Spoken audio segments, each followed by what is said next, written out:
Новитетите на Универзитетската клиника за гинекологија и акушерство. Од вчера е отворен Центар за фетална медицина. Зборуваме на оваа тема со Ана Данева-Маркова од Универзитетската клиника за гинекологија и акушерство. Докторке, добро утро.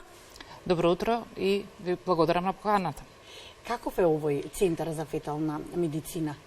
Што е отворен? Имаме среќа како референтен центар универзитетски. Она сето што се работи досега во областа на феталната медицина да го прошириме со еден референтен центар во соработка со лидерот во светот, Кипрос Николаидес, професорот, и да ги прошириме активностите на тема следење на бременост и превенирање или предикција на сите болести кои што може да се јават во бременоста.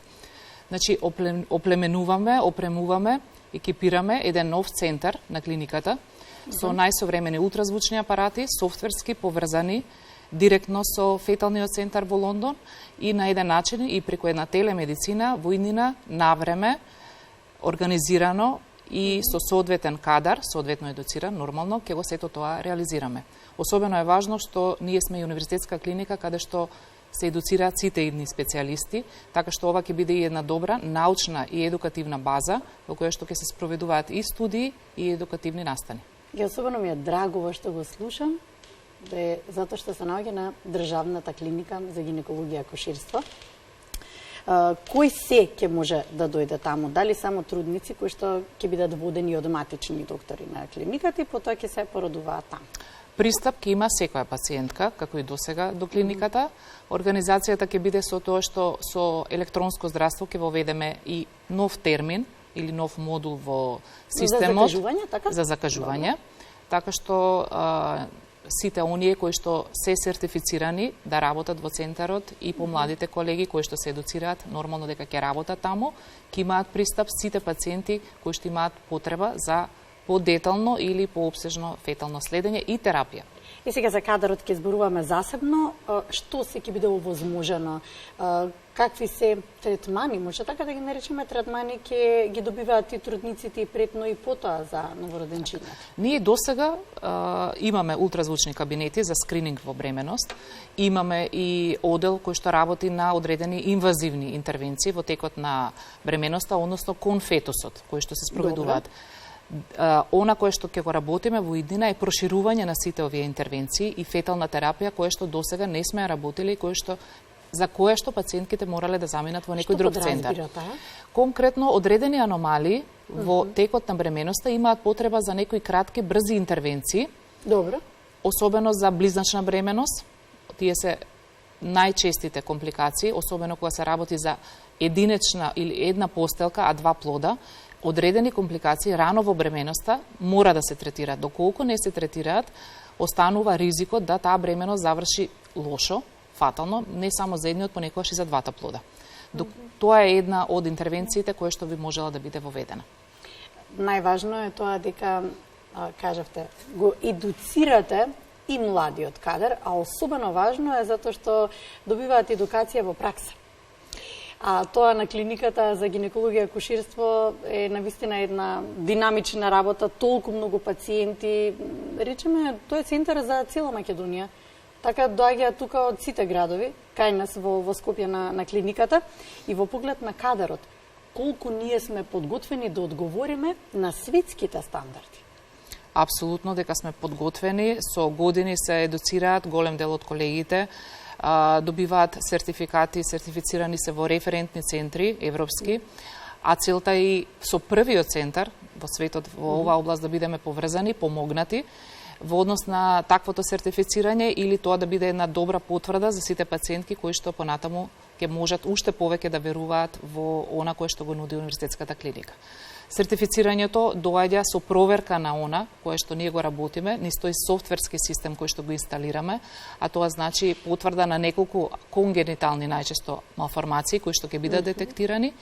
И еве ова е една можност да во државата сега за прв пат направиме и регистар на таквите конгенитални малформации, за да може низ таква база на податоци да го следиме сето она кое што би се случувало во иднина. Односно, може би најважното за да го знае секоја пациентка е со тој систем и база на податоци ќе можеме да увериме пациентката која што има некоја конгенитална аномалија дека ќе можеме да ги следиме последиците после тоа од третманот во текот на бременоста, по завршување на бременоста и да увериме идната трудница која што ќе има истата аномалија дека во нашата држава навреме ако се третира или ако се реши ова аномалија или понатаму по завршување на бременоста, тој плод има добар исход. Мислам дека тоа е една база која што и треба на државата. Ние сме, за жал, во последните години со пад на породувањата.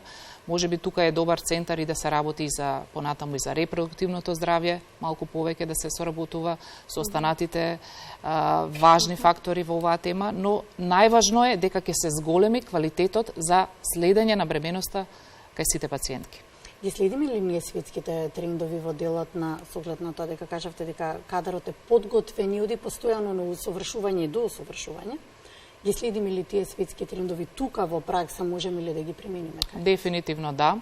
Таа апаратура која што ја имаме и сега која што ја добивме соодветствува ли? Соодветствува, апсолутно. Живееме во дигитално време. Голем дел од едукациите се достапни на колегите.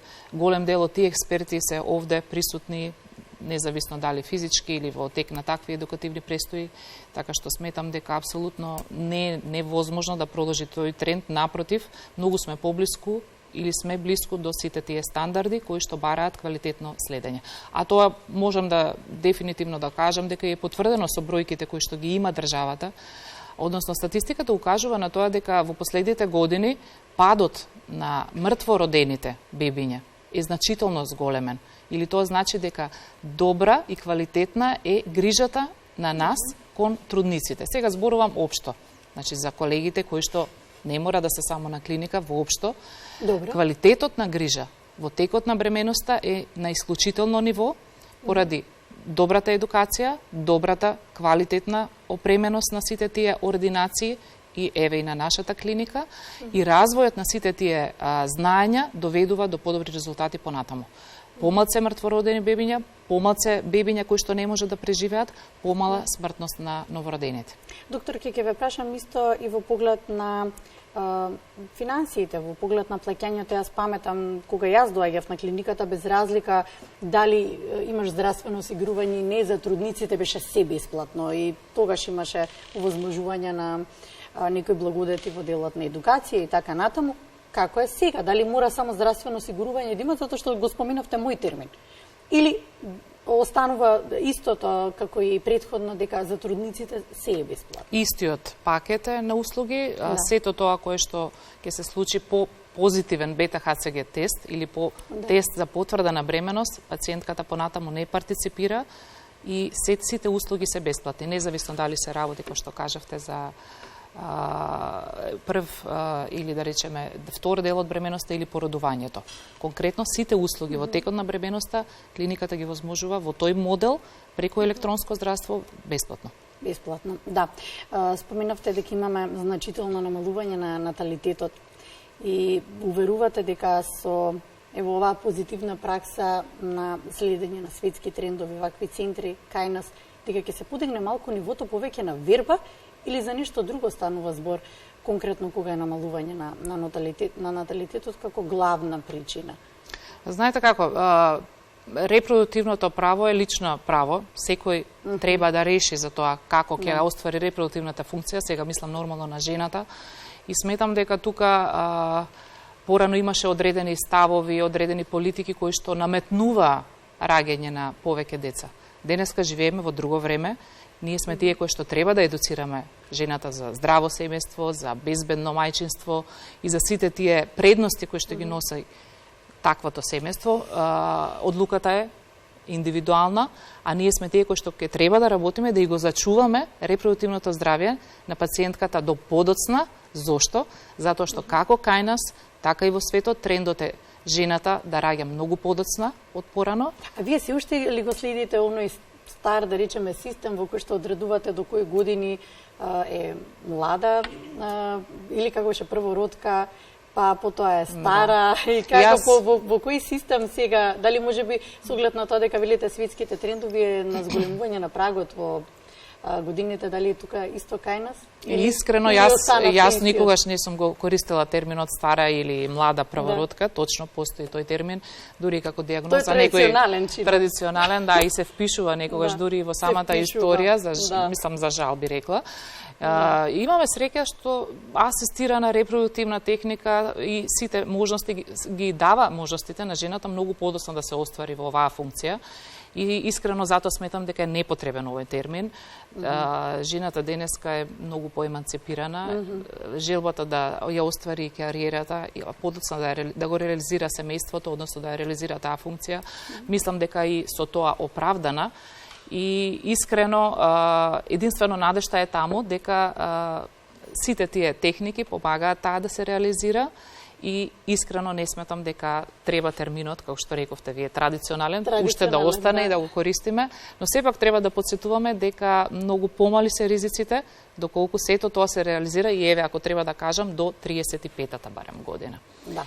Сето понатаму носи повеќе ризици и за мајката, и за новороденото, и за она што може да се случи во бременество.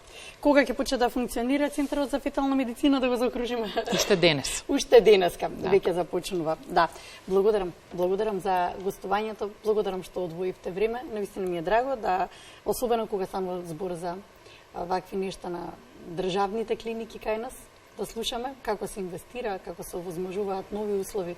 Благодарам, беше чест да ме поканите во емисијата.